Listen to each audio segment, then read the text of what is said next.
Então, vamos lá. Revisando o que a gente acabou de falar, no ácido desoxirribonucleico é chamado de DNA. O ácido ribonucleico é conhecido como RNA, tá?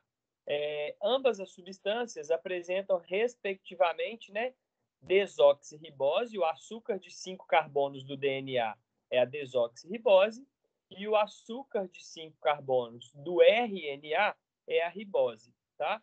E em ambos a gente viu que vai ter o grupo fosfato e a gente tem 5 tipos de base nitrogenada, tá? 3 elas vão ser comuns tanto no DNA quanto no RNA. Quais são essas 3? Adenina, citosina e guanina, que são abreviadas aí por A, C e G, respectivamente. Então, essas 3 são comuns aos 2 ácidos nucleicos, tanto no DNA quanto ao RNA.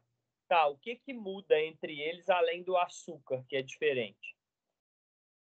O que muda é que a quarta base nitrogenada, que é chamada de timina, e tem abreviação T, ela ocorre exclusivamente no DNA, tá? No RNA, ela é substituída pela uracila, que tem abreviação U, tá? E aí, disso decorre que uma molécula de DNA, por maior que ela seja, ela vai ter os nucleotídeos com apenas 4 tipos de pares de base, ou seja, só existe 4 tipos de nucleotídeos. Todos no DNA vão ter desoxirribose e vão ter uma das 4 bases que a gente viu. No RNA também, né? Só que a gente vai ter uma ribose e também vai ter 4 tipos de base nitrogenada. Lembrando que no RNA a última base é a uracila e no DNA a última base é a timina. Então, o que vai alterar de um indivíduo para outro é a ordem que esses nucleotídeos são apresentados. E aí, só para a gente ver, né, ou só para separar, os 2 açúcares que a gente tem, né, são a desoxirribose,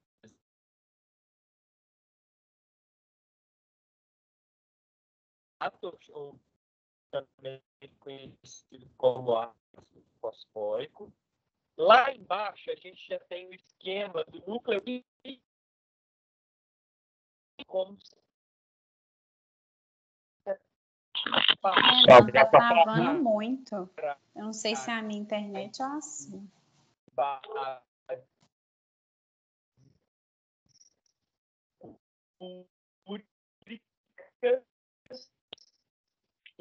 travando. É uma hora de classificar. Reparem que nessa não entendi. Tá travando muito, Renan. Pessoal, deve ser a internet, porque eu estou em 2 dispositivos aqui agora e eles estão sincronizados. Então, eu estou sincronizando e no celular o outro deve ser a internet aí de vocês. Porque aqui, para mim, está normal. A internet é de todo mundo, então, porque o meu aqui também está travando muito. Aqui está travando também o áudio e o vídeo. Melhorou aí ou não?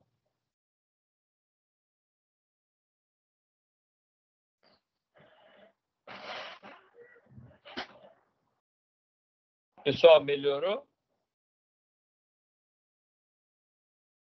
Agora está melhor. Beleza.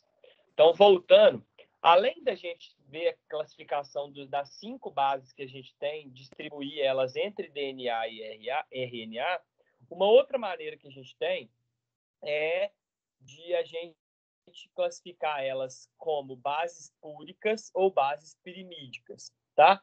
O que é isso? Os nucleotídeos as bases que tiverem 2 anéis cíclicos na sua estrutura, que é o caso da adenina e da guanina, elas vão ser bases púricas, tá? As bases que tiverem apenas um anel cíclico compondo a sua estrutura é o que a gente chama de bases pirimídicas, tá? Na hora de fazer a junção do DNA em fita dupla lá, a gente vai ver que base púrica se junta com base púrica e base pirimídica se junta com base pirimídica. Então, vamos lá. As bases nitrogenadas são classificadas em dois grupos, né? As bases pirimídicas, formadas por uma cadeia fechada com 4 átomos de carbono e 2 de nitrogênio, e aí a gente viu que são 3, né? Citosina, timina e uracila.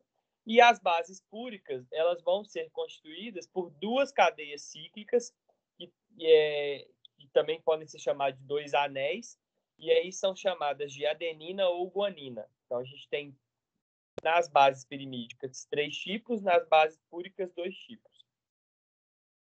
Quando a gente vai moldar ou vai construir a estrutura dos ácidos nucleicos, né, as moléculas de DNA e a de RNA também, elas são constituídas em cadeias de nucleotídeos, né, em unidades de nucleotídeos que vão se juntando.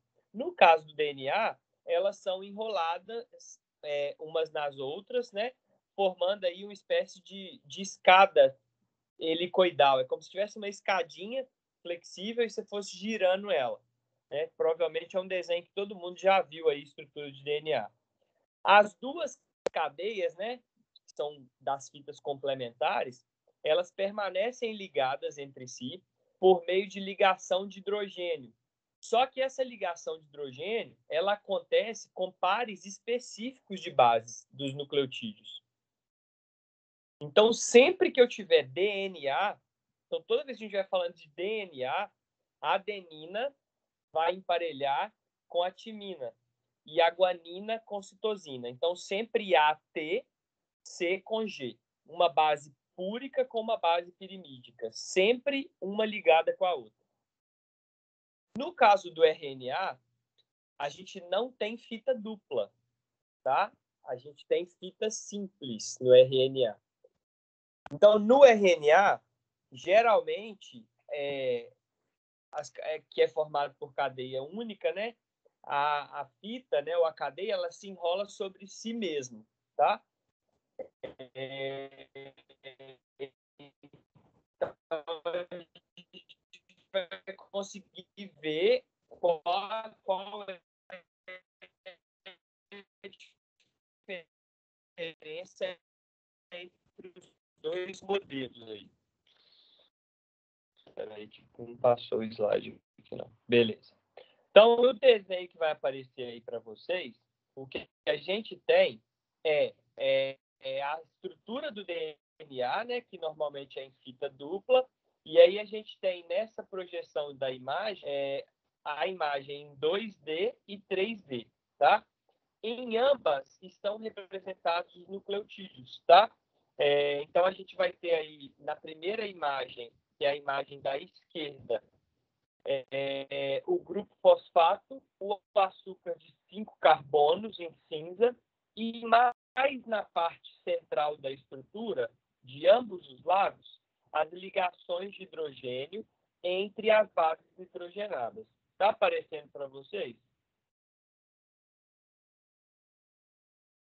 Sim. Beleza. A estrutura que aparece no meio e na parte mais à direita são 2 estruturas tridimensionais, mas estão representando a mesma coisa, tá? Então, a gente consegue ver aí, ó, sempre ligação de A com T e G com C, T com A com T e C com G. Só acontece esse tipo de ligação. Oi. Esse no exemplo do DNA, né? Isso. O RNA, a gente vai ver que é fita simples, né? Não tem 2, uma do lado da outra. Aí seria A com U? Isso. No lugar do T, a gente colocaria U no RNA. Ah, tá. Deixa eu só admitir uma aluna aqui. Pronto. Beleza. A molécula de DNA, ela tem uma configuração estrutural bem específica, né? Esse modelo que a gente vê, ele foi proposto já em 1953. Segundo os pesquisadores que propuseram esse modelo, a fita de DNA ela é uma fita composta por 2 cadeias paralelas, que é o que a gente acabou de ver, que correm, né, ou que acontecem em direções opostas, né, onde os emparelhamentos são estabelecidos graças às afinidades químicas das bases, né? Então, sempre A vai ligar com T, adenina com timina, guanina vai ligar com citosina. Não tem jeito de acontecer de outra maneira, tá? Então, a gente vai ver sempre dessa maneira. E as fitas, né, embora são duas, elas ocorrem em direções opostas, mas elas são complementares, já que um lado sempre vai interagir 100% com o outro lado. E o que a gente consegue perceber, que eu já falei com vocês anteriormente, é que sempre vai ocorrer uma ligação de uma base púrica com uma base pirimídica, porque só acontece afinidade química dessa maneira. Então, reforçando, adenina liga com timina, guanina liga com citosina. Essa afinidade ela pode ser constatada se a gente observar as ligações que vão acontecer entre os pares de base, que são chamadas ligações de hidrogênio. Professor, então essa adenina, uranina, tinina, elas são proteínas? Não, elas são bases nitrogenadas que compõem os nucleotídeos. Ah, tá. Então ela é como se fosse uma molécula química não biológica. Ela é um pedacinho do nucleotídeo. O nucleotídeo é a molécula biológica. Ela é um pedacinho do nucleotídeo. Uhum. Então, o modelo que é adotado até hoje, né, ele abriu, é o promissor do campo da genética aí, e na época que ele foi implementado, ou descoberto, ele aí gerou um prêmio Nobel de Medicina e Fisiologia. E esse modelo ele é empregado até hoje para a gente, né? Então, o DNA, quando a gente falar de DNA, a gente vai sempre estar falando de fita dupla, onde um lado da fita complementa o outro lado. E a gente vai entender o porquê que é fita dupla e por que um lado completa o lado o outro lado. No caso do RNA, o RNA, que é o ácido ribonucleico, ele é originado a partir da molécula de DNA. Então, no DNA, a gente viu que é fita dupla. No RNA, a gente viu que a gente vai ver que é fita simples, tá? E aí, uma das características, uma das razões dele ser fita simples, é que esse RNA, o ácido ribonucleico, ele é originado a partir da abertura das fitas do DNA. Ele apresenta uma estrutura semelhante ao do DNA. Por que semelhante? Porque ele também é composto de nucleotídeo, embora ele é fita simples. E ele tem algumas diferenças em relação ao DNA. Além de ser fita simples, a gente viu aí que tem um par de base que é diferente aqui para o RNA. Então, primeira diferença que pode ser notada aí do RNA é o açúcar, né? Enquanto no DNA a gente tem Renan, tá travando. A 2 desoxirribose, do RNA a gente tem a ribose. Isso aí confere uma vantagem estrutural, porque no RNA acaba sendo mais resistente que no meu dispositivo não. Professor, travou tudo que você falou. Vamos lá, eu vou terminar essa aula de DNA aqui E qualquer coisa a gente muda para o Zoom ou algum outro aplicativo. Vamos ver se dá. Vocês estão me ouvindo agora? Parece que melhorou. Beleza. Então, voltando. Além da gente ter o açúcar diferente, que no RNA a gente não tem a desoxirribose, tem a ribose, uma das bases nitrogenadas é substituída. Então, no lugar da timina, a gente tem a uracila. O que mais de diferença? A gente vai ter aqui no RNA a fita simples, né? A cadeia simples. E aqui a gente vai ter, no RNA, pode ocorrer o emparelhamento das bases a nível intramolecular, o que torna o RNA não redundante. Então, ele assume formas complexas e pouco usuais. Tanto no DNA quanto no RNA, que são os dois ácidos nucleicos diferentes, os nucleotídeos estão ligados por ligações fosfodiéster. Então, vamos recapitular aqui. Quando eu tenho monossacarídeo ligado entre eles, eles estão ligados por ligação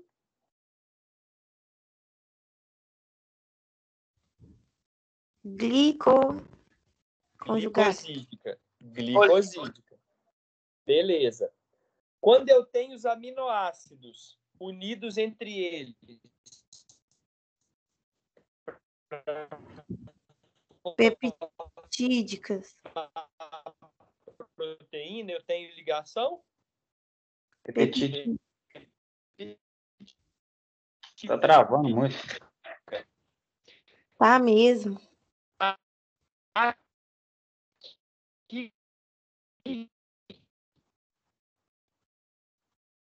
quando eu tenho nucleotídeos unidos para formar a fita de DNA, gente, eu não sei que eu conectou, já estou usando duas internets diferentes aqui em casa e, enfim, acho que não tem como eu melhorar mais, não. Então, vamos lá. Quando os nucleotídeos estão unidos para formar os ácidos nucleicos, a gente vai ter aí a ligação entre eles, chamada de ligação fosfodiéster 3' 5'. 3' 5' é a direção que eles estão unidos, tá? Ver se vai atualizar aí para vocês. Pronto, parece que atualizou.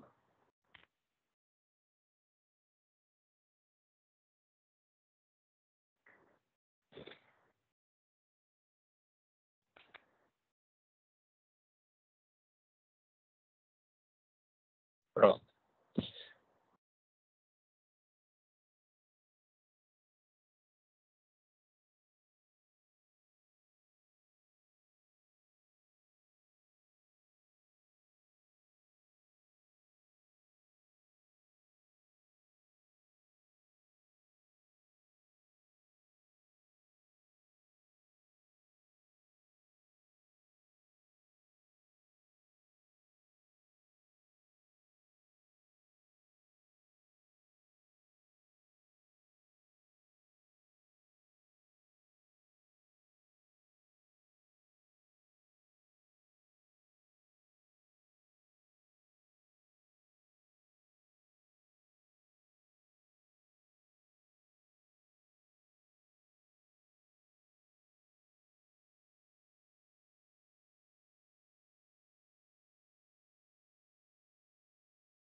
Beleza.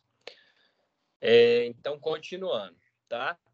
A gente tem uma representação estrutural aí de um ribonucleotídeo, tá? Ou ácido 5-uridílico. O RNA, ele vai existir como produto direto dos genes. Então, a gente tem 3 tipos de RNA, tá? Então, a gente tem 2 tipos de ácido nucleico, DNA e RNA. O RNA, a gente tem 3 tipos. E cada tipo vai ter uma letra para diferenciar ele. Então, a gente vai ter mRNA, vai ter RNA e tRNA. Cada um tem uma função. É o mesmo RNA, mas ou ele está em regiões diferentes da célula, ou ele está executando uma função diferente, tá? O mRNA, o M significa mensageiro, tá? Ele vai fazer o quê? Ele vai guardar nele a informação que posteriormente vai ser traduzida ou que vai ser transformada em uma proteína. O rRNA é o que a gente chama de RNA ribossomal, que é o componente principal da organela ribossoma. E o RNA-T, que é chamado de transportador ou de transferência, ele funciona como uma molécula transportadora de aminoácido durante o processo de tradução. O que é o processo de tradução? Ele lê a fita do RNA e, a partir dela, ele monta uma proteína. Então, o RNA serve para ser lido e fabricar proteína. Eu deixei no AVA alguns vídeos para vocês. Então, depois dessa aula, assistam esses vídeos, porque eu tenho certeza que vai ficar mais simples. Tem um que chama do DNA à proteína. Então, ele fala de cada tipo de ácido nucleico. Então, só para a gente entender, ó, a gente tem o DNA. Vocês estão conseguindo ver aí essa imagem? Sim. Beleza. Então, lá no núcleo celular, ó, a gente tem o DNA em fita dupla. Então, ele tá enroladinho, compactado, e aí vai chegar uma hora que o DNA precisa ser transcrito, precisa ser lido, né? O que vai acontecer? Algumas proteínas vão promover a abertura dessa fita de DNA, que é uma fita dupla, né? E aí vai ser moldada, a partir da leitura de um dos lados do DNA, uma fita de mRNA, né? Vai ser moldada uma fita de RNA. Esse início de RNA é chamado de mRNA, ou seja, é ele que tem a sequência de bases nitrogenadas que vão fabricar, que vão servir aí como receitinha para fabricar as proteínas, né? Depois vai vir o tRNA e vai encaixar na sequência aí de 3 em 3 bases, e cada vez que ele encaixa, ele entrega um aminoácido específico, né? E esses aminoácidos eles vão se juntando à medida que os RNAs aí os tRNA vão se encaixando aí e vão entregando o aminoácido. Esses aminoácidos vão sendo unidos por ligações peptídicas e formam então as proteínas, tá? Aqui às vezes no desenho não fica muito claro, mas na hora que vocês verem a animação, vai ficar muito fácil e muito simples, tá? Ele é bem didático. Então, o DNA, além de transmitir as características genéticas, ele serve para ser molde para a fábrica do RNA e, a partir do RNA, as proteínas serem sintetizadas, tá? Então, a diferença aí de um para o outro, ó, se a gente for pegar aí o esqueleto, né, de cada um dos dois ácidos nucleicos, na esquerda aí a gente vai ter o DNA e à direita a gente vai ter o RNA. Então, o DNA é fita dupla e os pares de bases são citosina, guanina, adenina e timina. O RNA é fita simples e os pares de base, citosina, guanina, adenina e uracila. Lembrando que existe ainda mais uma diferença, que é o tipo do açúcar, né, da pentose, que está em cada um. No DNA é desoxirribose, no RNA é ribose. Professor. Tá, e aí? Oi. Então, quando... volta lá no outro slide, rapidão. Por favor. Nesse? Tipo assim, então quando tá lá, fez a transcrição, transformou numa molécula de RNA, certo? Uhum. Aí vem mais uma de RNA e se junta e forma um DNA? Para formar o RNA, ou para o RNA ser fabricado, a fita dupla de DNA ela é desembolada. Esse trecho ele é transcrito, ou seja, é fabricado o RNA a partir da sequência de DNA. E aí esse RNA sai dali, vai para fora, sai do núcleo, vai para fora, vai para o citoplasma, e no citoplasma ocorre o processo de tradução, ou seja, vê as informações que estão ali e a partir dela é que é fabricado uma proteína. A gente vai conseguir ver isso no videozinho que eu vou mostrar. Entendi. Acho que entendi. Então, como é que ocorre o processo de duplicação do DNA? Porque no DNA a gente tem fita. E aí, Watson e Crick, que foram 2 cientistas, eles explicaram como que ocorre a duplicação dos genes, como que o material genético é duplicado para ele ser transmitido para as células, tá? Então, as 2 cadeias do DNA, que a gente já falou que é fita dupla, elas se separam, né? E aí cada uma delas orienta a fabricação de uma metade complementar, tá?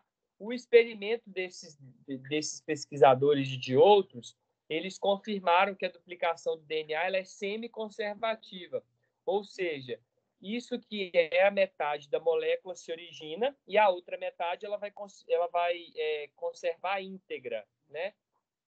Então, vai originar aí 2 moléculas filhas a partir de uma mesma fita. Só para a gente entender aí o que eu acabei de falar, nesse próximo slide, ele mostra exatamente o que acontece. Então, quando a fita de DNA ela é aberta para acontecer a duplicação, a primeira coisa que ocorre é o rompimento das ligações de hidrogênio, tá? Para quê? Para elas se separarem, tá? À medida que essas bases dos nucleotídeos, né, A, C, G e T, vão sendo expostas na separação, à medida que elas vão sendo expostas, né, esses nucleotídeos que vagam aí por meio, eles vão se formando 2 novas fitas complementares. Sempre a gente vai ter aí a ligação de T com A e de C com G. Então, a gente já consegue prever quem vai se ligar a qual posição. E aí, a molécula de DNA, ela vai representar ou vai reproduzir 2 moléculas idênticas à fita molde.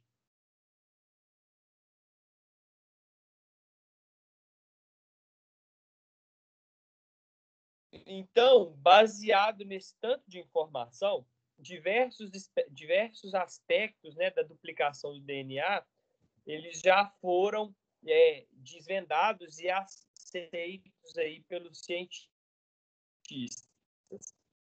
Hoje a gente sabe diversas enzimas envolvidas nesse. A gente vai estudar enzimas daqui a pouco. Então, as enzimas, elas são responsáveis por, dentre elas, desemparelhar aí, ou desembolar a fita de DNA, abrindo a molécula de DNA. Há outras enzimas que vão desenrolar a hélice do DNA.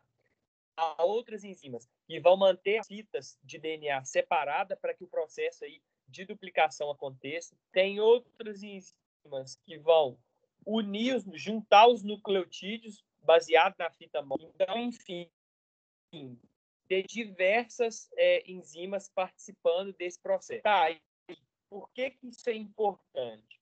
Além do DNA transmitir as características genéticas para as outras células, né, que já conhece esse processo, existe um mecanismo que chama transcrição da informação genética. E aí, o que acontece? Nesse processo, a síntese de RNA mensageiro, ela se inicia com a separação do DNA ou com a abertura da fita do DNA. Apenas uma das fitas do DNA serve de molde para a produção da molécula de RNA mensageiro. A outra fita, ela não é transcrita, tá? Isso acontece, ou essa aí é uma das diferenças, entre a duplicação do DNA e a produção do RNA. Na duplicação do DNA, as duas fitas são lidas, né? Na produção do RNA mensageiro, só um lado da fita é lido para ser fabricado RNA mensageiro. A mesma coisa é a questão da composição. Quando a gente vai duplicar o DNA, a gente usa 4 nucleotídeos, A, G, C e T. Quando a gente vai fabricar RNA mensageiro a partir do DNA, no lugar do T, a gente coloca U. Então, se a gente imaginar aí que a gente tem um segmento, né, de um filamento de DNA com os seguintes pares de bases aí, ó, A, T, G, C, C, G, A, T, T, T, G, C. Se a gente fosse fabricar um fragmento de RNA, ou se fosse fazer o processo de transcrição, a sequência de bases que encaixar nesse processo aqui seria a sequência que está de verde, né? UA, CG, GU, GC, UUU, AAA, GCC. Então, ficaria mais ou menos assim. Onde tem A, a gente coloca U. Onde tem T, a gente coloca A. Onde tem G, a gente coloca C. E onde tem C, a gente coloca G. Então, é basicamente isso o processo de transcrição. Tá. E aí, por que isso é importante? Ou o que esse processo fisiologicamente traz para a gente? Numa célula eucariótica, né, esse RNA mensageiro que a gente acabou de ver como que ele é fabricado, depois que ele é produzido, né, ele destaca o molde e após ele passar por um processamento, ele sai do núcleo da célula e vai lá para o citoplasma. Depois que ele chega no citoplasma, o DNA que está lá no núcleo, que foi usado como molde, a fita se junta novamente, né? As proteínas saem e elas se juntam novamente. E aí esse RNA que foi fabricado, ele já está lá no citoplasma da célula. Lá no citoplasma da célula, ele vai ser importante para fabricar as proteínas. É a partir da sequência de bases nitrogenadas que estão no RNA mensageiro é que são fabricadas as proteínas.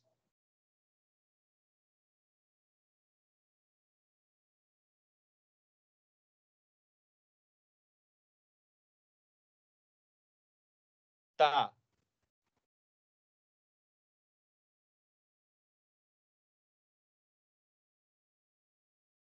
Aqui está falando da estrutura química do ATP. Beleza. Dúvidas sobre DNA e RNA?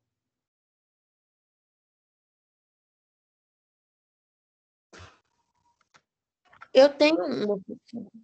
Pode perguntar, estou te ouvindo, tá? Eu estou só abrindo aqui para ver onde que eu coloquei o material que está no AVA.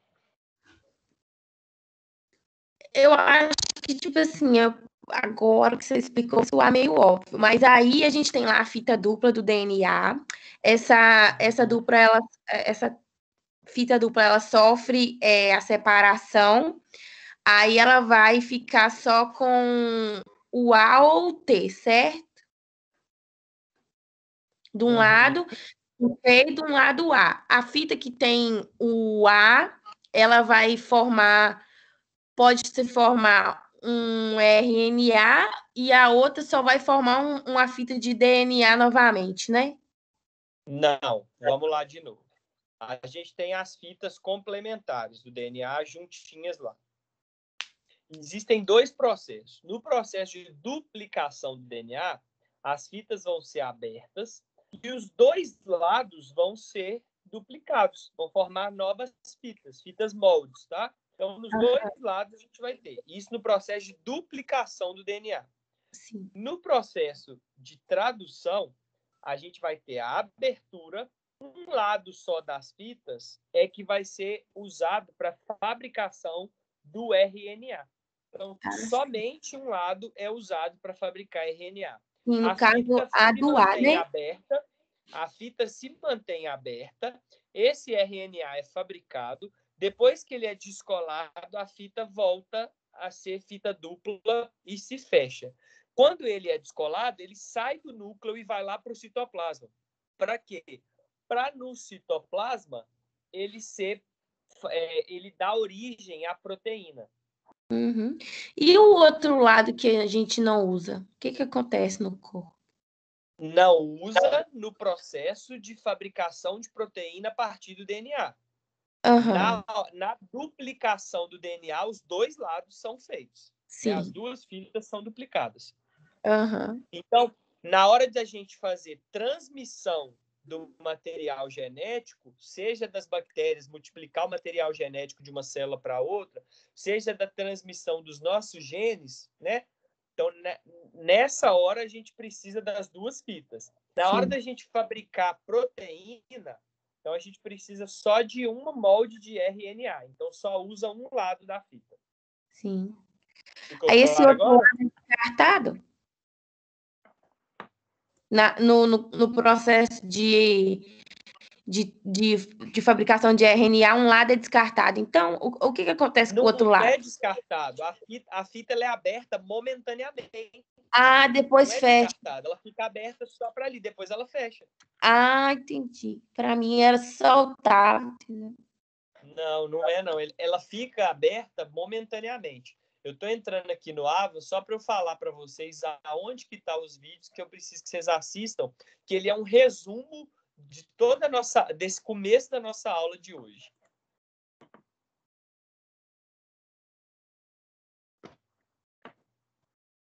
Vamos lá, bioquímica.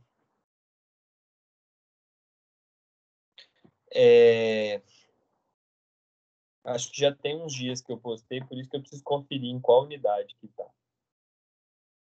Na unidade 2, seção 2, existe um link que está assim, do DNA à proteína, e depois replicação do DNA. Esses dois vídeos vão explicar os dois processos. Então, é importante vocês saberem o que é um nucleotídeo, qual que é a diferença dos nucleotídeos, né? E da diferença estrutural do RNA para o DNA. E aí vocês vão lá na unidade 2, seção 2, e vão ver, primeiro, replicação do DNA, ou seja, a partir de uma fita dupla, a gente tem mais material. Depois vocês vão ver um vídeo que chama do DNA à proteína. Então, do DNA à proteína, ele vai explicar como que a fita do DNA é aberta, como que forma o RNA mensageiro, como que ele sai do núcleo e vai lá para o citoplasma para ser fabricadas proteínas. O nosso corpo ele tem mecanismo que controla isso, né? Ah, eu preciso de mais proteína muscular. Ah, eu preciso de mais proteína hormonal. Então, é o nosso corpo que faz o controle disso, via estímulo, né? Se tem mais músculo sendo lesado, certamente vai produzir algum marcador que vai solicitar aí que mais parte do RNA, do DNA, seja lido, seja transcrito para fabricar especificamente algumas proteínas. Ficou claro? Sim. Beleza. Então, de material genético, era isso. Agora, a gente vai estudar uma outra partezinha da aula. Aí.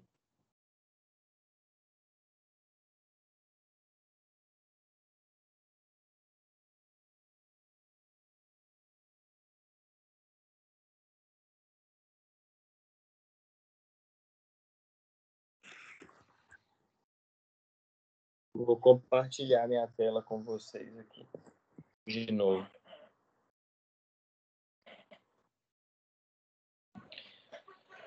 E aí tem algumas perguntinhas para vocês nesse início, tá?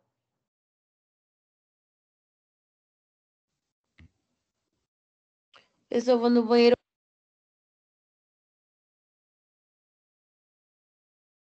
Vamos lá.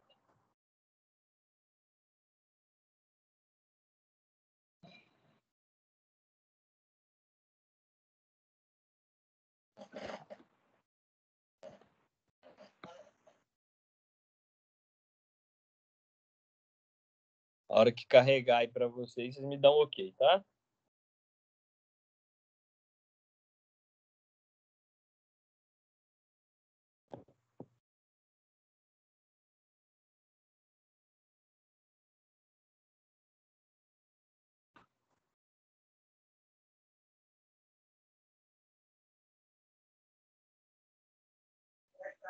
Ok. Apareceu para todo mundo aí?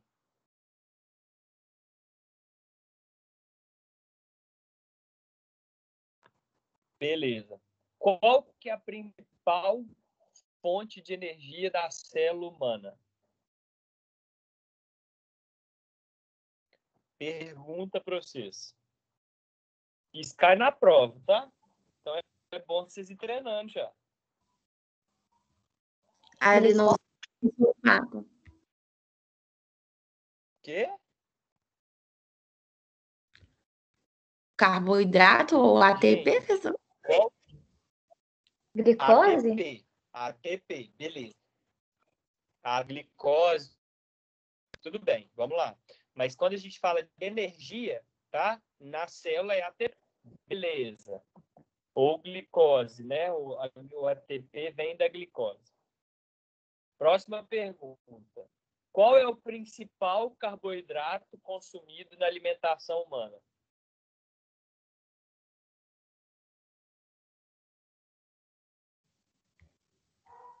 Glicose. Não. No seu dia a dia, você consome glicose? Açúcar. Qual açúcar? Carboidrato simples. Monossacarídeo. Não.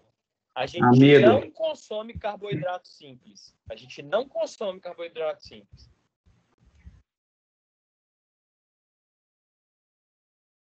Se a gente pegar a alimentação humana, só uma pequena parcela é carboidrato simples. Né? Glicogênio? Não. Glicogênio é a forma como ele é armazenado dentro da célula. Que nem alguém falou, açúcar simples, professor. Não, a gente consome pouco açúcar simples. Glicose é açúcar simples. A gente não consome. Qual alimento que tem que você consome glicose?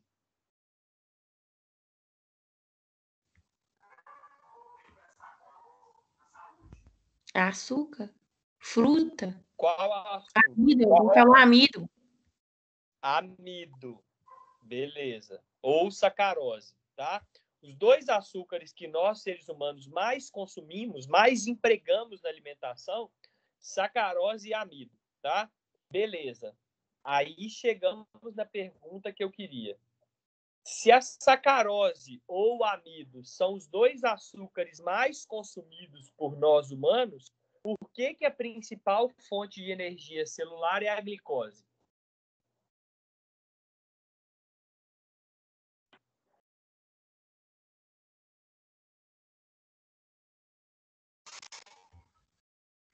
Porque ela é a mais simples. Tipo assim, o amido, ele é a junção de dois carboidratos. Deve ser amilase e glicose. Seria mais ou menos isso? Na verdade, o amido é a junção de vários, né? Pode ser até 300 carboidratos aí, simples juntando para formar o amido. E a sacarose é a junção de 2, né? Ok, mas se a sacarose e o amido são as formas mais consumidas por nós humanos, por que a célula utiliza a glicose e não a sacarose e o amido como principal fonte de energia? Porque é de fácil absorção. Qual? A glicose. Tá, mas então por que a gente não come glicose? Que a gente come sacarose ou amido?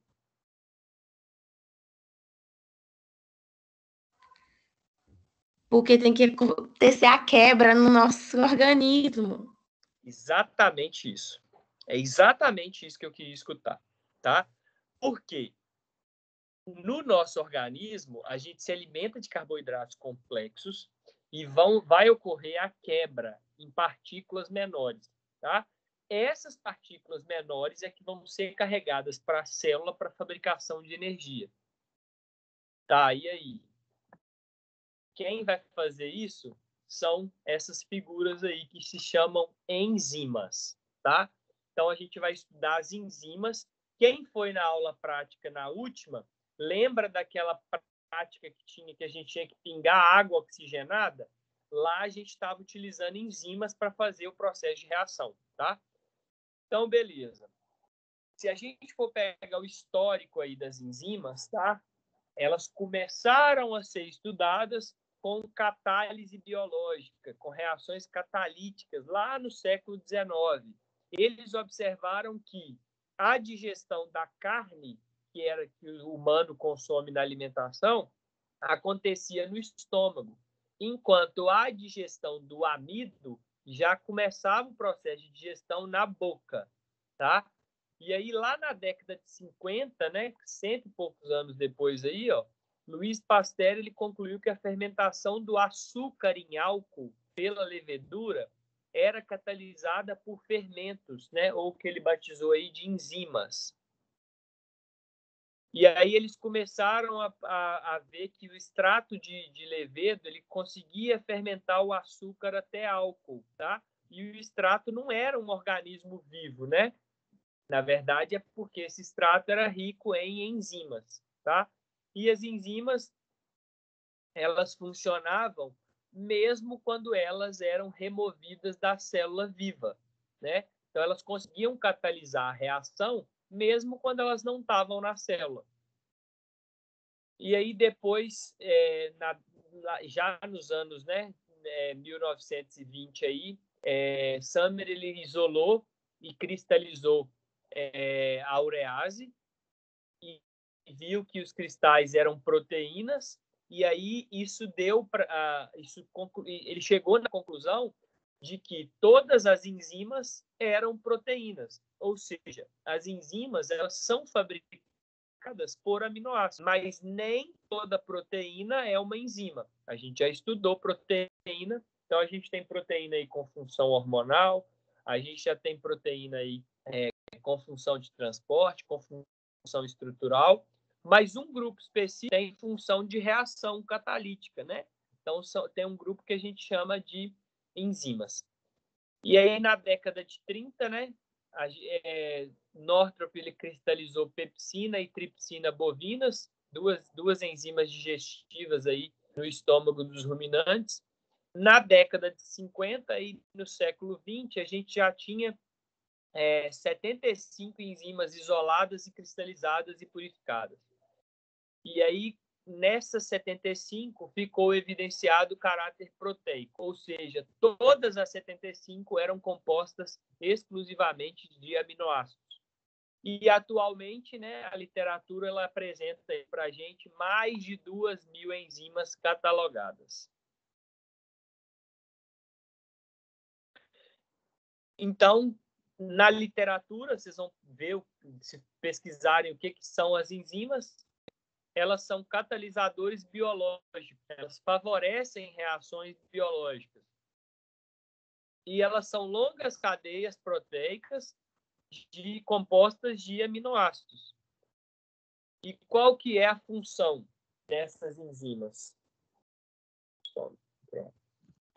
A função dessas enzimas é viabilizar a atividade das células, quebrando ou juntando moléculas, porque a enzima não pode só quebrar a molécula, ela serve para juntar algumas moléculas também, né? A gente viu isso na fabricação do RNA mensageiro, por exemplo, né? Quando cada nucleotídeo é juntado, quando cada aminoácido é juntado para fazer a proteína, a gente está fazendo junção de moléculas ali. Então, a função é viabilizar a atividade das células, promovendo reações aí de junção ou de quebras para formar novos compostos, tá?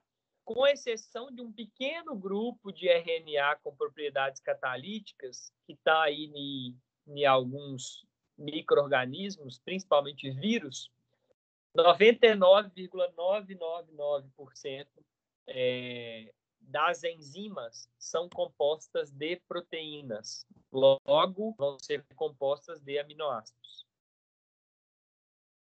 Então, as enzimas elas estão aí no centro do processo biológico, catalisando reações. Então, elas vão degradar moléculas, converter moléculas em energia, construir, né, fabricar macromoléculas, que aí seria a função anabólica.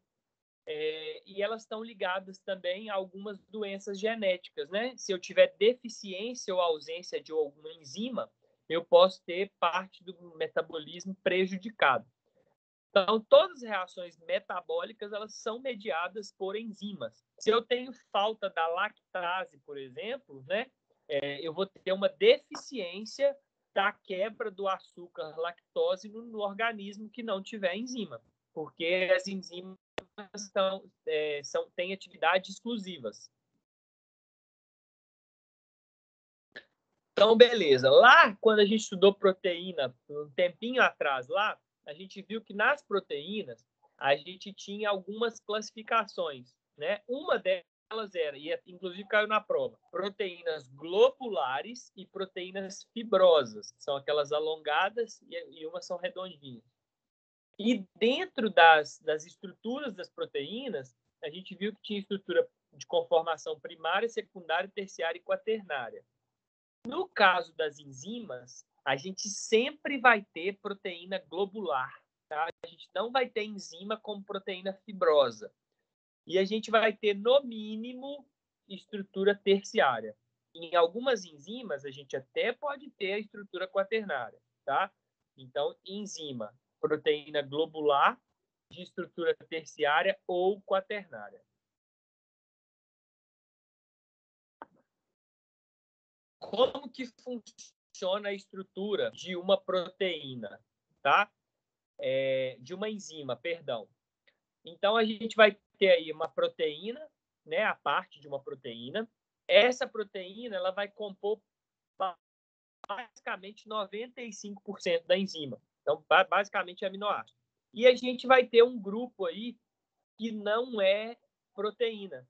Ele pode ser um cofator ligado a esses aminoácidos, ele pode ser um cofator ou uma coenzima, tá? Quando ele é um cofator, ele é um íon inorgânico. Então, pode ser um mineral, vamos pensar lá pode ser um íon orgânico, né? Um grupo ferro, um grupo magnésio, ou ele pode ser uma coenzima. O que é uma coenzima? Quando ele é uma molécula orgânica, por exemplo, uma vitamina. Por isso que as vitaminas são importantes para os processos biológicos, né? Quando a mãe da criancinha fala assim, fulano, seu filho está magrinho, está precisando de vitamina, ele não está desenvolvendo. Por quê? Porque as vitaminas são partes fundamentais de várias enzimas do nosso metabolismo, principalmente as do complexo B, tá? Que elas estão relacionadas aí ao processo de produção energética, produção e manutenção da energia do corpo. Então, a estrutura da enzima, né, basicamente é uma parte proteica e uma parte pequenininha, que ou é um cofator, quando é inorgânico, ou é uma coenzima, quando é uma molécula orgânica, de vitamina, por exemplo. E aí, o que tem como característica geral esse grupo de biomacromoléculas? Primeiro, alto grau de especificidade. O que é isso? Cada enzima catalisa uma única reação. Aquela enzima que a gente testou no laboratório, ela só catalisa a reação de quebra ou de decomposição da água oxigenada, tá? A enzima lactase, ela só catalisa a quebra da lactose. Não adianta você dar outro açúcar para ela, porque ela não vai quebrar. Então, ela tem alto grau de especificidade. São produtos naturais biológicos, podem ser consideradas reações baratas e seguras, por isso que a indústria do leite hoje usa muito a lactase, né, porque é uma reação barata e é uma reação segura para quem for consumir esses produtos. Altamente eficientes, acelerando a velocidade das reações via diminuição da energia de ativação. Lá no laboratório, a gente fez uma prática que a gente colocou 2 gotas de água oxigenada em 2 lados da lâmina. Um lado tinha micro-organismo produtor da enzima catalase, que é quem acelera a reação, e o outro lado não tinha.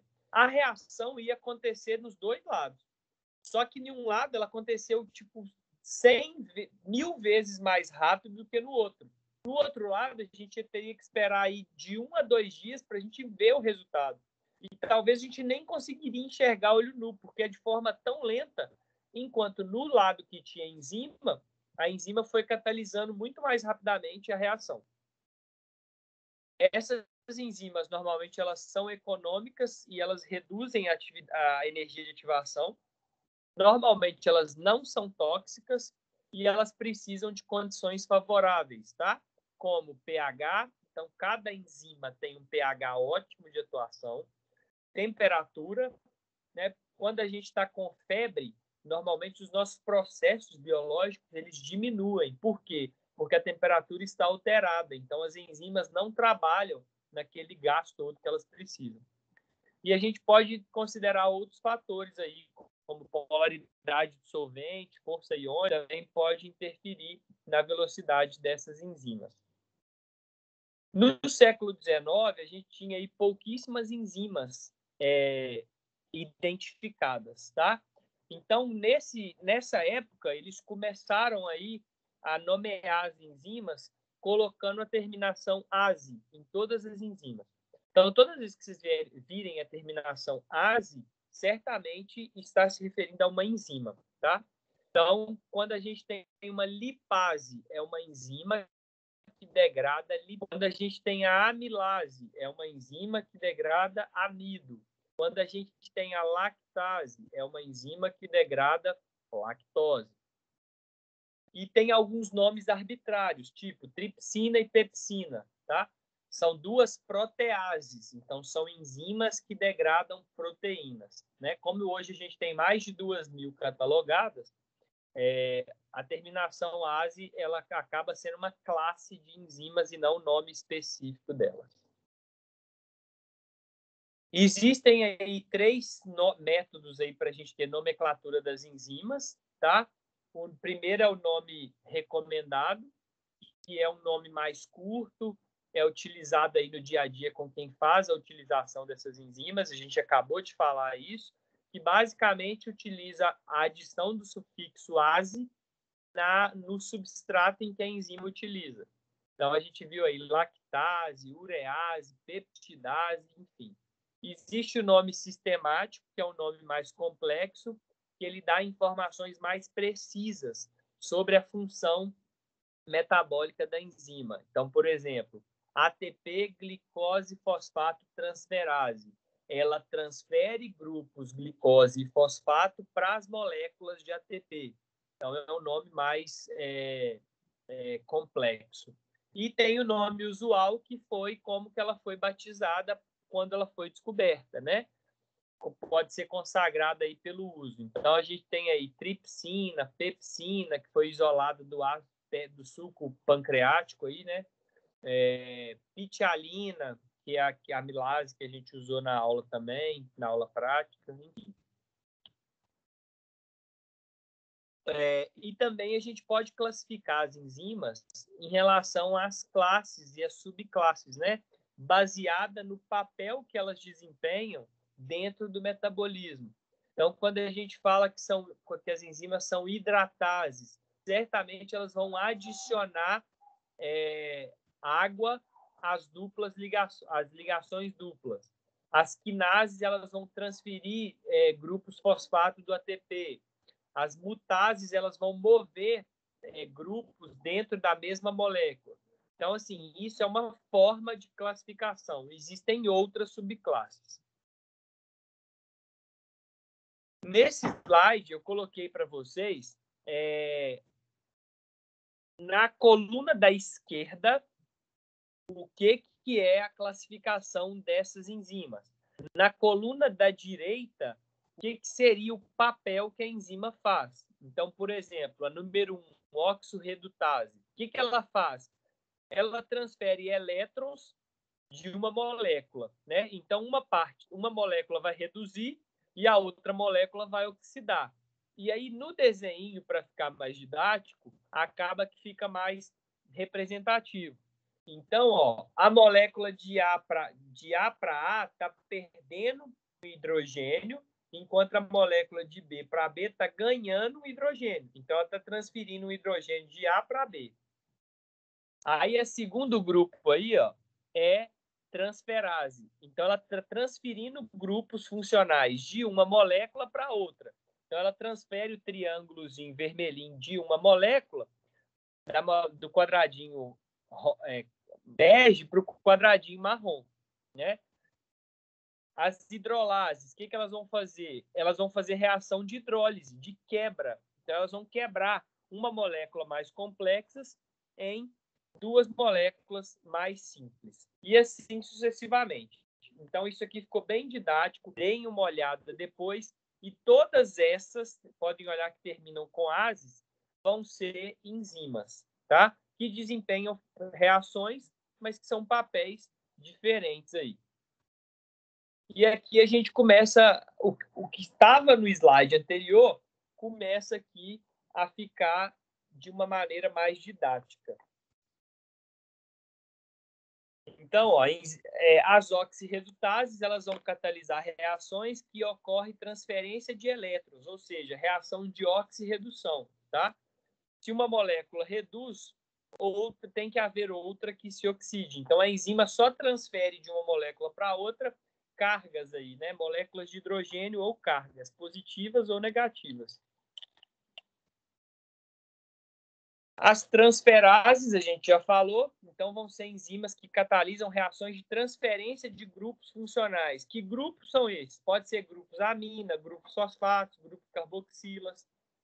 E aí, como exemplos, a gente tem as quinases e as transaminases. Então, ela está transferindo aí do quadradinho rosa para o quadradinho marrom, esse grupozinho funcional aí que está representado com um triângulo vermelho. As hidrolases, né, vão catalisar reações de hidrólise. Então, quando a gente fala da quebra do amido em glicose, a gente está falando uma hidrolase, né? Quando a gente fala das peptidases, né, que quebram as proteínas em aminoácidos, a gente está falando de outra hidrolase. Então, elas vão quebrar ligações, transformando moléculas complexas em moléculas mais simples na presença de água. Diferente das hidrolases, né, a gente tem aí as liases. Elas vão quebrar ligações covalentes, removendo moléculas de água. Então, a gente tem as desidratases e descarboxilases. Então, a gente tinha aí, ó, uma ligação dupla entre essas duas moléculas, e a gente passa a ter uma ligação simples, onde foi adicionado um grupamento amônia aí, ó. Isomerase. O que a isomerase vai fazer? Elas catalisam reações de interconversão de isômeros. Então, só mudou aí, ó, o lado onde estão os tracinhos. As moléculas não foram adicionadas, não perderam nada. Elas só sofreram uma mudança de conformação em relação à outra. E diferente lá das hidrolases, né, o que faz o inverso aqui, a gente tem as ligases, que ao invés de quebrar as moléculas, elas vão juntar essas moléculas mais simples em moléculas mais complexas. Só que nesse caso, a gente tem gasto energético, né? Então, quando a gente está se alimentando de glicose lá e precisa guardar glicogênio, que é uma molécula, é um polímero de glicose, então a gente tem um pouquinho de gasto energético aí. E aí o que a gente fez lá no laboratório, ó, a gente fez aí uma reação onde a gente utilizou a catalase, né? A gente pingou aí água oxigenada numa lâmina onde tinha catalase e ela degradou essa catalase em água e oxigênio. Por isso que a gente viu aquele monte de bolinha de gás lá saindo da lâmina, tá? Em condições normais, olha aí, ó, sem catalisador, a energia livre que a reação precisa para acontecer são 75,2 kJ por mol. Quando a gente coloca a enzima, isso diminui aí para 23 e a velocidade reativa passa de uma vez para 6 bilhões de vezes mais rápido. Então, a gente conseguiu ver a reação acontecer naturalmente lá na lâmina em função disso, porque na parte da lâmina que tinha bactéria, a gente tinha muita enzima nas bactérias. Naturalmente, essa enzima catalisou ou aumentou a velocidade em que a reação acontece. E o que a enzima faz? A enzima, quando ela encontra substrato, ela converte o substrato em produto e sai intacta da reação para catalisar uma nova reação. Então, isso é a parte mais importante. Quando a enzima encontra um substrato, ela vai lá, encontra o substrato, transforma o substrato em produto e vai encontrar um novo substrato para fazer uma nova reação. Professor. Oi. Então, se a gente colocasse mais água oxigenada lá naquele lugar que você colocou a enzima, continuaria fazendo reação? Ia acontecer mais reação, porque a enzima não é inativada no processo.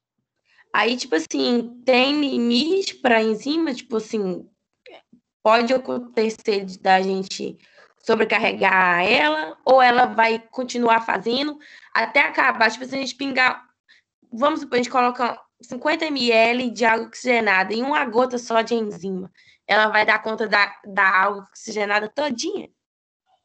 Enquanto tiver substrato, ela vai fazer. Mas existe jeitos da gente forçar a parada dela. A gente vai falar disso daqui a pouco, tá? As enzimas, por que elas conseguem fazer isso? Porque elas abaixam a energia de ativação. É como se ela tivesse um caminho mais curto para o substrato virar produto. Então, ela faz exatamente isso. Em vez da reação ter que fazer o caminho verde aí, ó, que é muito mais alto, ela faz o caminho vermelho. Então, acaba que as enzimas elas abaixam essa energia de ativação, então tem um caminho mais curto para o substrato virar produto. Então, aqui, ó, didaticamente, esse esquema aqui nos ajuda muito. Então, inicialmente, o que eu tenho? A enzima de roxinho e o substrato aí de verde. Aí, o que acontece? Lá no sítio ativo é a região da enzima onde o substrato vai se ligar. Ele vai encontrar lá no sítio ativo aí da enzima, o substrato vai se ligar. Então, nesse momento, a gente tem o complexo enzima-substrato e é nesse momento que acontece a conversão de substrato em produto. E aí, olha que legal. Aqui no final, a gente tem provavelmente uma reação de hidrólise, né, de quebra.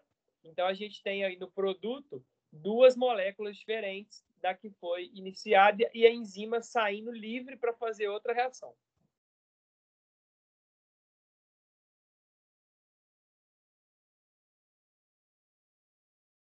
Então, ela vai ser o catalisador, porque ela vai acelerar o lado da reação, né, tendendo a formar mais produtos. Aqui é só explicando como que acontece a redução da energia de ativação. Então, reparem que a linha pontilhada é a linha que a enzima faz. Então, a velocidade da reação ela é processada muito mais rapidamente. Se ela é processada mais rapidamente, a gente consegue obter mais produto utilizando a enzima, se a gente comparar com a reação que não utiliza a enzima.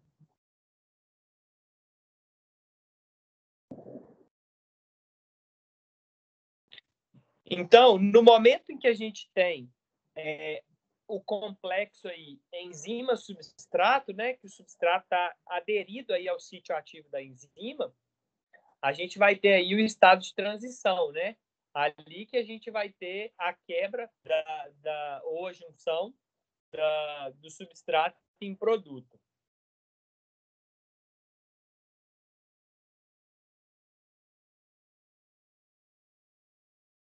E aí, aqui nesse texto, ó, por que as enzimas elas são mais eficientes, né? Primeiro, porque a gente pode ter aí um aumento da concentração dos reagentes na superfície das enzimas. Então, se a gente consegue promover uma interação maior reagente com enzima, a gente certamente vai conseguir formar mais produto. A gente precisa ter também uma orientação correta dos substratos, né? Aumento da reatividade dos reagentes e indução da formação física do substrato. Tudo isso pode ser resumido nesse próximo slide aqui, ó.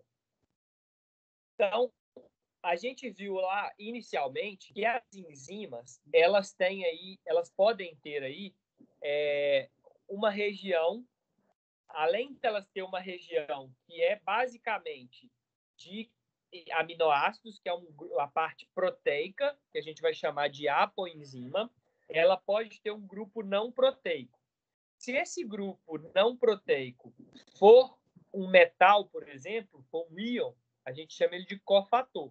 Se esse grupo não proteico for uma vitamina, a gente chama ele de coenzima. A junção desse grupo não proteico com a parte proteica é o que a gente chama de holoenzima, tá? Então, a gente vai ter uma região específica da molécula. Renan, você pode explicar de novo, que eu não entendi? Posso. A enzima, ela é composta basicamente por aminoácidos, ou ela tem caráter proteico, tá? Só que existe um pedacinho dela que a gente chama de cofator ou de coenzima. A junção desses dois, da parte proteica com o cofator e com a coenzima, a gente chama de holoenzima, tá? Na enzima, tem uma região que chama sítio ativo. O que é o sítio ativo da enzima? É a parte da enzima onde o substrato vai encaixar. Então, se a gente fosse pegar uma chave e uma fechadura, aquela partezinha do tambor onde a chave encaixa é o sítio ativo, tá? O cofator ou a coenzima vão ser importantes porque ele melhora o encaixe do substrato no sítio ativo. Deu para entender? Deu. Beleza.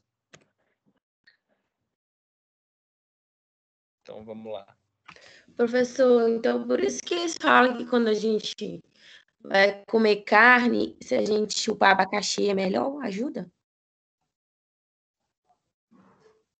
Porque o abacaxi tem algumas enzimas que auxiliam na quebra de proteínas. Ah, tá. Então não tem nada a ver, tipo assim, a gente come o abacaxi, ele chega lá na enzima do estômago e se liga com a enzima e ajuda. Nada a ver, não, né? Não. Isso acontece. O abacaxi tem propriedades digestivas. Então, o abacaxi ele já possui algumas enzimas que auxiliam na quebra das ligações peptídicas das proteínas da carne.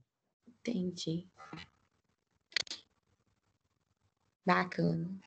Então, olhando para o slide aí, ó, a gente tem algumas enzimas na coluna da esquerda e na coluna da direita a gente tem o cofator. Reparem que todos são íons metálicos, tá? Esses íons vão melhorar o encaixe do substrato com o sítio ativo dessas enzimas. No caso se a gente não tiver cofator, se a gente não tiver íons metálicos, no lugar dos íons metálicos, a gente tiver moléculas de vitaminas, as vitaminas são chamadas não de cofatores, mas são chamadas de coenzimas. E elas também são responsáveis em melhorar esse encaixe do substrato com o sítio ativo da enzima, tá? Então, tem alguns exemplos aí nessa tabelinha aí de baixo. Mas tanto os cofatores quanto as coenzimas são moléculas responsáveis por melhorar o encaixe do substrato no sítio ativo das enzimas. Só para a gente entender, olhem esse slide aí, e aí a gente tem a enzima representada de roxinho, e aí o sítio ativo é essa região que está marcadinha aí com a setinha, tá?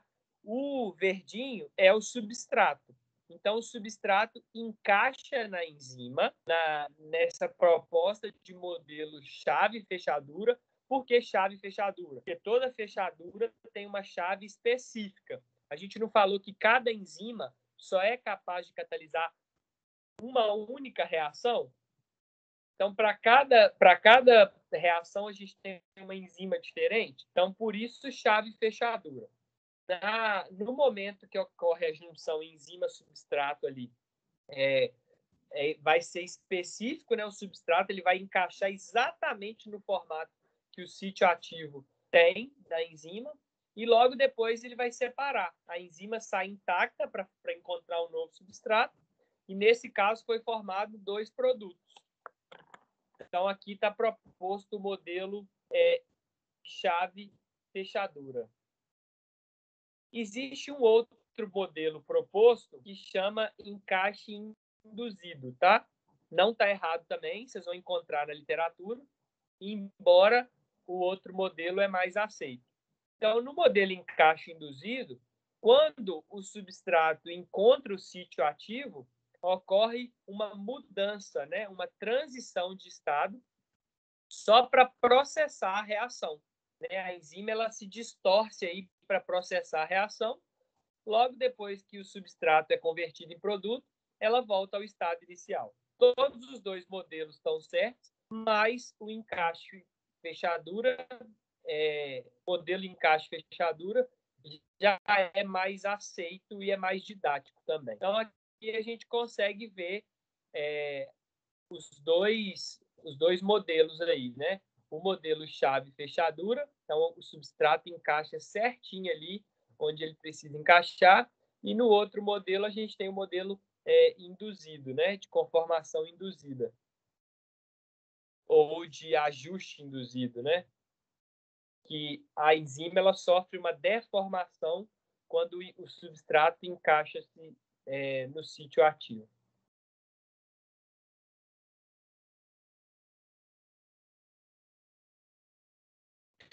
E o que vai alterar a velocidade das reações enzimáticas? Né? O que vai fazer a enzima trabalhar mais rapidamente ou mais lentamente? A gente já falou aí, inclusive na aula, que a gente tem vários fatores, né?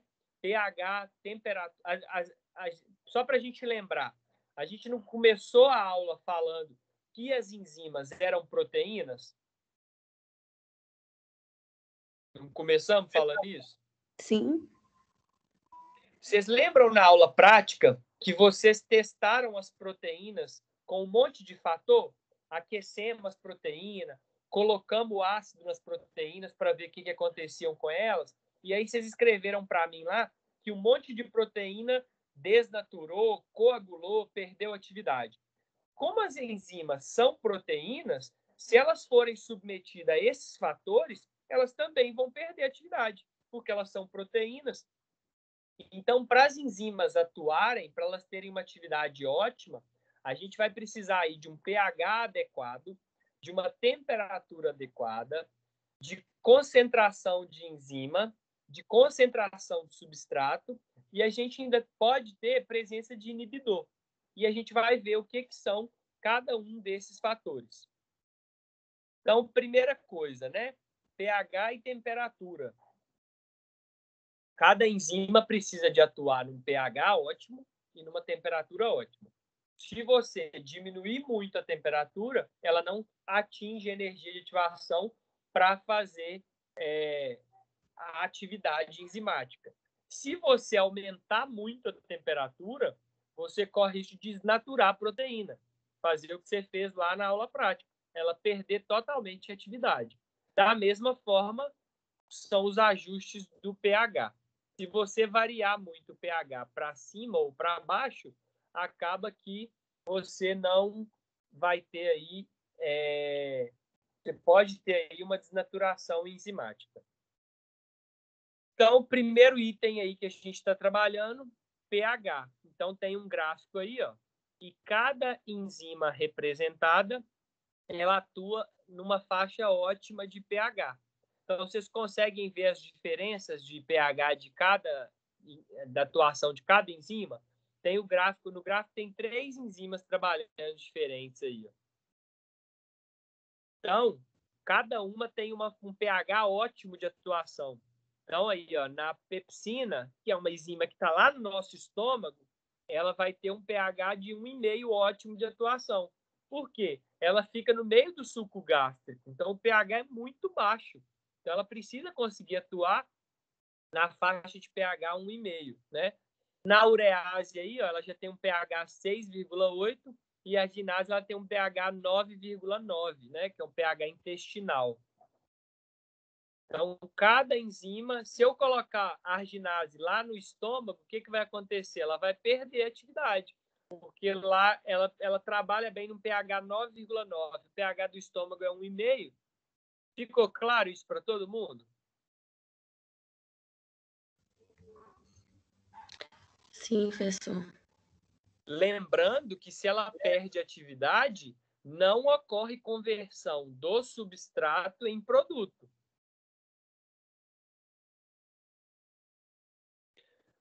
Outro fator, temperatura, né? A gente vou voltar a dar o exemplo da febre. Por que o estado febril é grave? Porque ele altera a velocidade das reações das nossas enzimas e, consequentemente, prejudica o metabolismo. Então, se a temperatura sobe muito, olha aí, ó, pH ótimo, temperatura ótima, 37. Se ela sobe muito, 40, você pode ter um metabolismo muito prejudicado a ponto de gerar um coma no indivíduo por causa da temperatura, né? Da temperatura febril. Então, cada enzima vai ter uma temperatura ótima de atuação.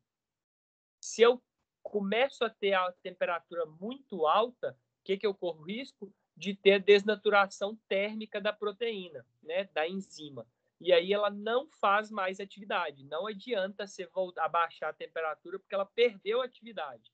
É igual a da proteína do ovo que a gente aqueceu lá no tubo de ensaio, né? Depois que a gente resfriou, ela não se liquefez novamente. Por quê? Porque ela perdeu a atividade.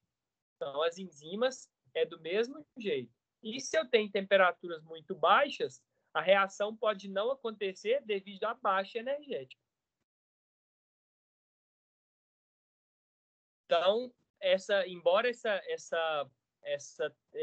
gráfico aqui, no eixo horizontal a gente tem temperatura, a gente poderia substituir ele por pH, porque cada enzima tem um pH ótimo de atuação também, né? E aí colocar aí, sei lá, de 0 a 14 no eixo horizontal. Terceira, outro fator aí no caso, né? É a concentração das enzimas, do substrato e dos cofatores, né? Então, a gente tem aí, ó, na mesma razão ou na mesma proporção em que o substrato diminui com o passar do tempo, eu vou ter um aumento na linha verde, que é a linha de formação dos produtos. Não sei se está aparecendo aí para vocês. Espera aí. Pronto.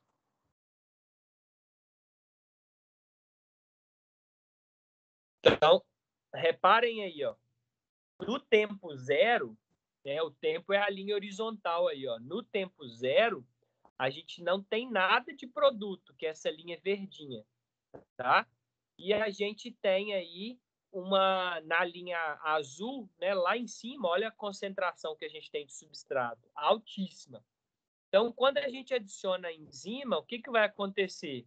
À medida que o substrato diminui, é sinal que a concentração de substrato diminui, a linha azul vai diminuindo, é sinal que a linha verde vai aumentando, ou seja, a atividade enzimática está convertendo substrato em produto.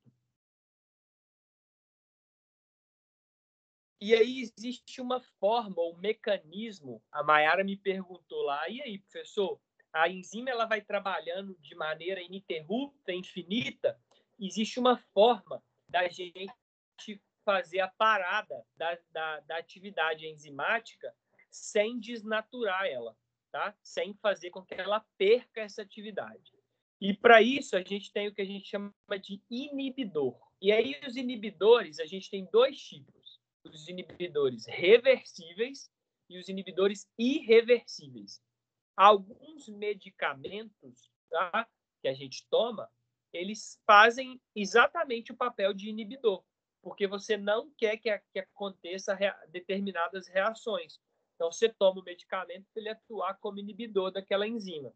Ele atuando como inibidor, ele não vai desnaturar aquela enzima, ele só vai bloquear ela ali por um tempo. Tá? Então, a gente vai só ver o que acontece com esses inibidores. Tá? Esses inibidores irreversíveis, eles podem ser não proteicos ou podem ser proteicos. Já os reversíveis, a gente viu aí que tem 3 classes, né? Competitivo, não competitivo, ou misto, ou incompetitivo. E aí a gente vai ver o que é cada um, tá? O que são os inibidores irreversíveis? Eu não sei se vocês já ouviram falar, provavelmente não, que vocês são jovens, mas antigamente uma galera ou suicidava ou passava muito mal nesse pessoal que trabalha com produto agrícola e chegava no hospital quase que falecendo. Por quê? Os inseticidas que eram utilizados, eles tinham, principalmente os organofosforados, eles tinham uma enzima, eles tinham uma molécula ativa, que essa molécula ela se ligava a algumas enzimas do nosso corpo, e com isso ela fazia eles geravam uma espécie de inibidor irreversível. Ele se ligava à enzima tão forte que ele não soltava mais da enzima. E aí, por que eu falei que a galera suicidava? Porque às vezes a galera ingeria inseticida para tentar suicídio. Só que isso foi percebido depois da exposição aos trabalhadores que trabalhavam com esses inseticidas no campo sem usar EPI.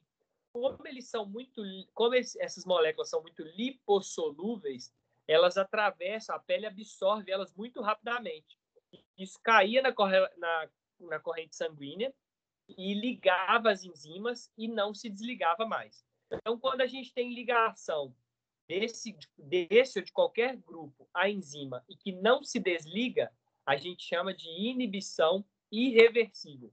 Ele liga na enzima e a enzima não consegue se ligar a nenhum substrato para converter em produto, mas ela está ativa, ela não foi desnaturada. E aí tem vários inibidores, né, que vão desempenhar esse papel. Então, o inibidor irreversível, ele combina aí um grupo funcional na molécula da enzima, que é essencial para a sua atividade, né? Então, quando tem, em vez de ter a ligação enzima-substrato, a gente vai ter a ligação enzima-inibidor e o complexo enzima-inibidor, e não vai conseguir formar produto.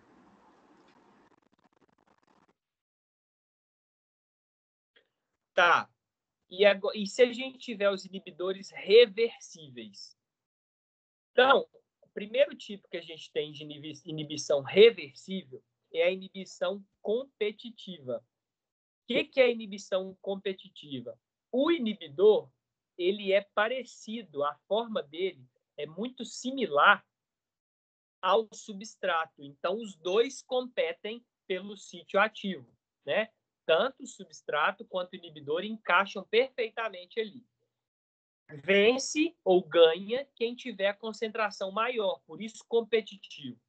Se eu aumentar a concentração do inibidor, ela não converte substrato em produto. Se eu aumentar a concentração do substrato, ela vai preferir o substrato, porque tem mais dele, então ela vai converter substrato em produto. Eu não sei se vocês conseguem ver a animação aí, mas aparece exatamente o substrato ligando, e quando o substrato se liga, ele vira produto. Quando o inibidor se liga, não forma mais produto. Então, se a gente aumenta a concentração de substrato, a gente favorece a formação de produto. Se a gente aumenta a concentração de inibidor, a gente não favorece a formação de produto. Por isso, inibição competitiva.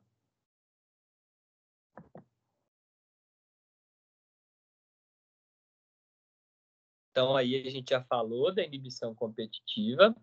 E a inibição não competitiva ou mista, né? A gente tem o inibidor aí, ó, que ele não é análogo estrutural do sítio ativo. Então, ele não vai se ligar ao sítio ativo. E aí, se eu aumentar a concentração de substrato, eu não vou diminuir a inibição, porque nesse caso não há competição. Ele se liga numa região que está fora da enzima, fora do sítio ativo. Então, ele vai se ligar a uma outra região da enzima. Nesse caso aí no slide, a gente está vendo que ele se ligou nas costas da enzima, né? Não se ligou no sítio ativo, e ele modificou o sítio ativo, né? Então, se eu aumentar a concentração de substrato, não faz diferença nenhuma.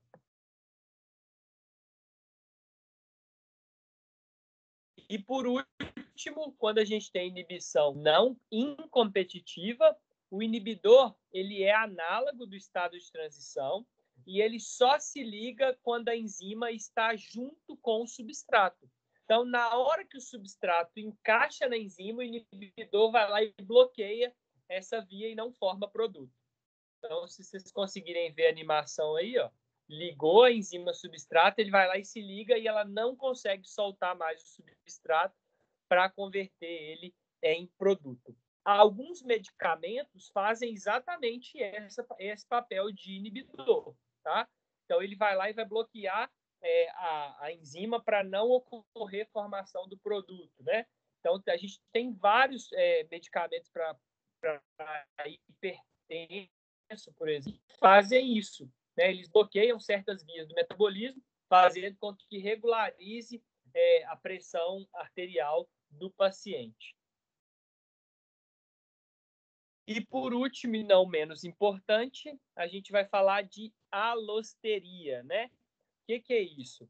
Tem algumas enzimas que elas possuem uma região diferente do sítio ativo, em que, quando a gente tem um grupo alostérico se ligando, eu posso favorecer o encaixe enzima-substrato ou eu posso desfavorecer, eu posso inibir a junção enzima-substrato. A gente tem alguns grupos de fármacos que também fazem esse papel, tá? Quando a gente fala de alosteria, eu vou ter grupos que vão se ligar a outras regiões da enzima que não são o sítio ativo e que, se ele se ligar e favorecer o encaixe da enzima substrato, ele vai ser um ativador alostérico. Ele vai melhorar a formação de produto, tá? Se ele não favorecer esse encaixe de enzima substrato, ele vai ser um inibidor alostérico, tá? Então, existem essas duas formas. Acho que as figurinhas aí mostram isso de uma maneira muito didática, tá? Em ambos os casos aí, ó, em um ele está melhorando o encaixe enzima-substrato, no da esquerda. No da direita, quando ele encaixa na enzima, ela modifica o sítio ativo de forma que o substrato não consegue mais encaixar. E aqui, só para a gente entender, parece um monte de rabisco, mas, na verdade, é o que a gente chama de mapa metabólico. Então, cada linha dessa que vocês estão vendo aí, minúscula, representa uma reação do nosso corpo humano, do nosso metabolismo, uma via metabólica, né? E aí, cada via metabólica, normalmente ela é mediada por pelo menos uma enzima. Então, dá para ter noção aí de quantas mil enzimas a gente tem trabalhando para que o nosso metabolismo movimente e deixe nosso organismo de forma muito ativa. Parece um projeto de engenharia, professor. Parece, mas é porque eu tentei colocar ele bem pequenininho para caber no slide. Normalmente, quando a gente vai trabalhar, na minha época de faculdade, a gente trabalhava com esse mapa. Ele normalmente ele vem dobrado aí umas, sei lá, 5, 6 partes para a gente conseguir abrir. E mesmo quando a gente abre ele as letras são bem pequenas, para vocês terem noção do tanto de reação que acontece no nosso corpo humano. O tanto de via metabólica, de possibilidade que a gente tem. Nua.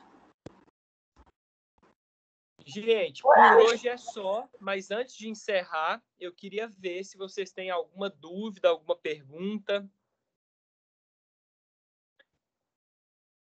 sobre enzima ou sobre ácidos nucleicos. Eu não, professor, ficou bem claro para mim. Beleza, vamos só alinhar algumas coisas aqui, tá? Seguinte, seguindo o nosso cronograma, a nossa próxima aula é uma aula teórico-prática, tá? Então, a gente vai falar sobre lipídio lá no laboratório na próxima segunda-feira. Então, na segunda-feira, meu encontro com vocês é lá no Cidade Nobre para fazer aula de lipídio. Tem uma introduçãozinha teórica lá. Então, a gente vai falar um pouquinho sobre lipídio, vai testar algumas solubilidades de lipídios. Então, a gente termina a parte de lipídios lá no laboratório. Depois, a gente tem a parte de metabolismo, tá?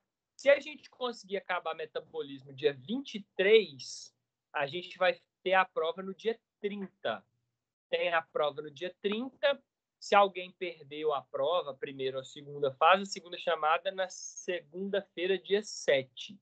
Tá? Se ninguém perder a prova, ninguém precisar fazer a segunda chamada, a final, se alguém precisar de fazer, vai ser no dia 7. Senão, ela vai ser na outra semana ainda. Tá? Detalhe.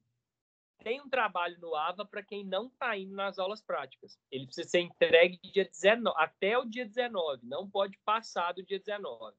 Para quem está indo nas aulas práticas, vocês têm um roteiro avaliativo para me entregar.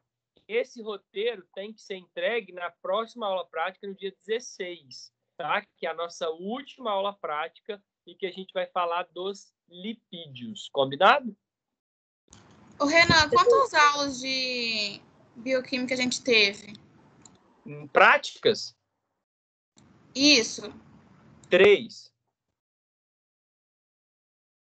Eu acho que eu só fui em uma. Aí eu tenho que fazer... Na verdade, a gente teve duas. A terceira vai ser dia 16. Eu acho que eu fui na primeira. Eu não tenho certeza. Mas eu vou ter que fazer mesmo assim ou não? Não. Eu vou avaliar só 2 aulas práticas de vocês, tá? Então, quem já foi nas 2 primeiras vai me entregar o roteiro das 2 primeiras. Quem foi na primeira e vai na terceira vai me entregar o roteiro da primeira e da terceira. Quem não foi em nenhuma vai me entregar o que está no AVA por e-mail. Tá, a primeira eu não te entreguei o relatório, mas eu vou confirmar aqui que eu fui na primeira. Aí eu não te entreguei o relatório, eu iria te entregar só o relatório dessa aula da semana que vem, só aquele roteirinho com as perguntas respondidas. É um por grupo. Entendi. Matéria da avaliação, da segunda avaliação. Ácidos nucleicos, enzimas, lipídios e metabolismo. A matéria é um pouquinho maior que a primeira, tá?